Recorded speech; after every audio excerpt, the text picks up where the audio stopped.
দখল করার সেই মহিলাদেরকে মিথ্যে মামলায় ভাসানো হচ্ছে কার স্বার্থে ছিল? মূল জবাব দাও। এদিকে দিকে ধর্ষণ খুন সৃষ্টিকারী তৃণমূলের বিরুদ্ধে সমস্ত মানুষ এক হও। ইনকিলাব জিন্দাবাদ, সিপিআইএম জিন্দাবাদ। এই রাজ্য জুড়ে তৃণমূলের বিরুদ্ধে সিপিআইএম লড়ছে।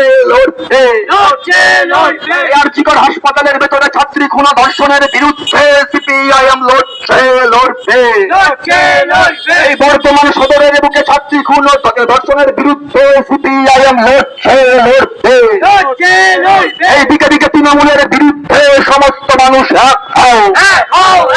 আরে বাংলা জুড়ে একটা শহর জাস্টিস ফর আরজিকর, লড়াই লড়াই লড়াই চাই। আরে বর্তমানে একটা শহর জাস্টিস ফর আরজিকর, লড়াই লড়াই লড়াই চাই। আরে এক হয়েছে